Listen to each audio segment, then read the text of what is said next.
Oh my gosh. You're so cute, I could eat your face. Hi, it's me, Nails, and today I will be discussing my review of Batman, The Long Halloween, the classic, famous, one of the most famous Batman graphic novel stories ever. 1996, writer Jeff Loeb, artist Tim Sale. I don't know how to say his name, Loeb, whatever.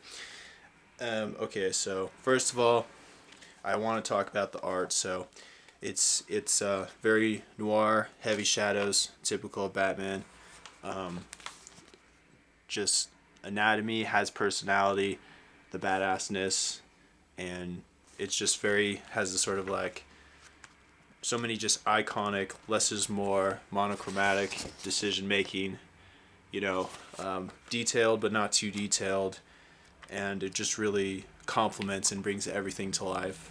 And um, I'm a hobbyist 2D artist myself with a very comic book style, and this is exactly my kind of thing. So, anyway, the art is awesome, but I really am here to talk about the story because the story is really more my thing and themes and that. So, I, as a sort of pulp based entertainment experience, this was a lot of fun, but the ending was, for me, a little bit anticlimactic, especially when details about the killer finally start to make sense. Because I guess it kind of oversold itself with the build up.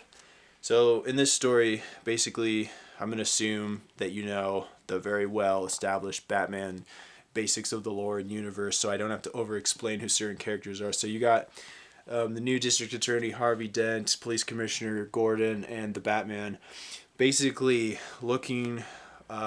trying to find a serial killer who's picking off members of the Falcone crime family, which is probably the most, biggest crime element in Gotham City that, is synonymous with the government at this point and has, bought off and corrupted law enforcement and the justice system in the city. So basically, all of these three men have been pushed to the brink and are now working together because they don't really have any other choice. And that's a theme of the story, is really about being pushed to your limits by your circumstances and being forced to reconsider, your methods of doing the right thing.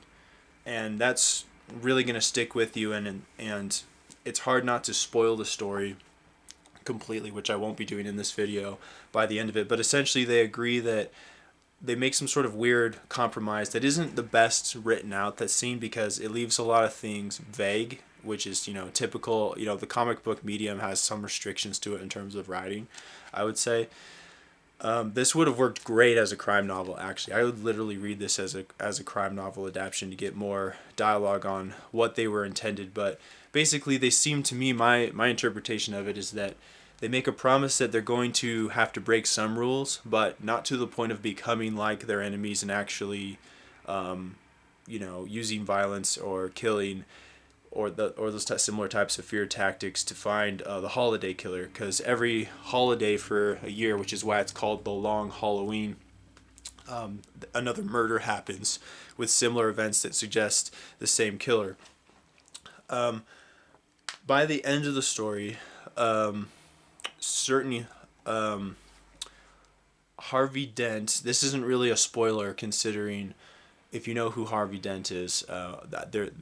This might be a spoiler to some people, but even if it is a spoiler for you, trust me, like, the story's still memorable. It doesn't really matter, and I'm not spoiling some of the main biggest plot twists in the story. But yes, this is one of the most definitive origin of Two-Face stories, and is more or less the character and the idea of Harvey Dent and what he represents, what he's trying to do for the city, the toll it takes on him, and the negative attention it brings to him in his personal crusade against crime and evil in his city, is the highlight of the story that really steals the show and makes you reconsider the ethical approach of Batman and his limitations, and Gordon and his limitations, and what he represents. And it seems to me that he is more or less a cautionary symbol as a character, and the character is also more or less more or less representative of the idea of a different kind of vigilantism, one that's not bound by personal creeds or rules like the Batman is canonically.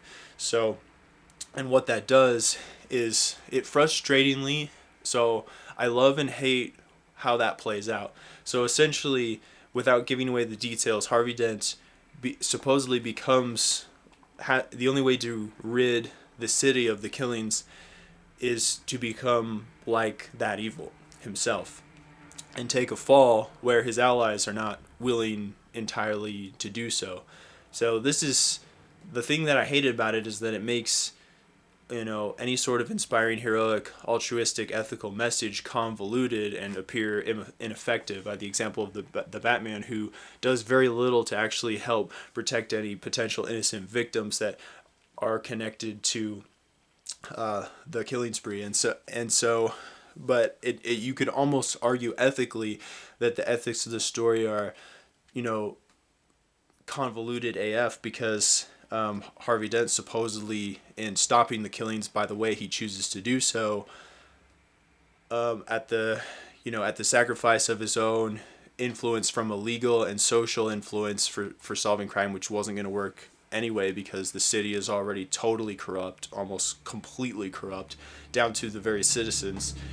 You could make the argument that he did the greater good, but his ending and the natural consequence of that is to be misunderstood, mislabeled by society, and essentially not even the writers seem to know how to treat it, because they don't offer any actual commentary over, you know, how he could have been somewhat right, how he could have been wrong. And I sort of appreciate that, because it's similar to real life crime in the sense that it's convoluted, and I mean, so ethically perplexing and challenging that it works in the realm of moral grays instead of moral blacks and whites, which are typical of comics. And it seems to be, I'm guessing, not having read a lot of Batman comics, a real more serious maturing evolution of the character with a more realistic crime setting, which is obviously inspired by realistic, I mean by real life crime scenarios. And what that is it comes off as a very bleak, depressing, unsatisfying story that is also while it's maturing the franchise, and the storytelling of the franchise, it seems to be losing that classic heroic sense of escapist comfort that comes from having good guys and bad guys. And so it is both wonderfully realistically tragic and brutal and unforgiving and unsatisfying, with vague moral conclusions that are respectfully letting the reader draw their own conclusions. And for the record, this is mostly just my personal opinion, speculation. I'm not an authority on the moral merits of this story at all, but it's just a review, so you might analyze it and interpret totally differently. But because of some of the vague writing aspects and the convoluted nature of the plot, at some points it does definitely jump the shark in a few areas where, you know, it's a comic book, and it does take many leaps and bounds in logic. I didn't see any major plot holes, but you kind of have to play along with it, because it's really the tone and the essence of what these symbolic story events, story beats, and characters represent that really make it feel meaningful. And if you don't have a big imagination, you're not going to be able to take it seriously. But it is still nonetheless much more somber, serious, and, you know, comparable to real life than most Batman comics I'm familiar with. And so I really enjoyed reading this story. The ending was a bit of a letdown, but it was bittersweet because I appreciated it for the realism, and it actually got me to think. Yes, a Batman comic got me to think profoundly about the cost of, you know, the likelihood of what happens when you get too involved with your passion for justice in a world which is, you know, realistically so overridden with evil, and which is typical to the nature of human beings. The world secretly, through, you know, fake representations and labels that don't truly mean anything when you actually focus on a given example of a given individual in the justice system and how corrupt their methods might be of enacting justice or whatever that means. The infinite layers of double crossing and hypocrisy and hidden evil within realistic systems, that if you actually want to make a stand, you have to basically be prepared to more or less lose everything, potentially lose loved ones, lose your soul, lose your sanity, your safety, and become like Two-Face in the process. And it'll make you think twice about what the prolonged and nasty relationship you're inevitably going to have with opposition and evil itself when you stand up and try to make a difference, because it will bring out your inner demons in the process. And that is an infinitely memorable, compelling story. So as a crime story, as a comic book, as an engaging, unfolding mystery, this was a deeper than I expected and a lot of fun. So I definitely recommend Batman: The Long Halloween. It's not perfect, it has flaws, but it's quite good. I give it a 9 out of 10.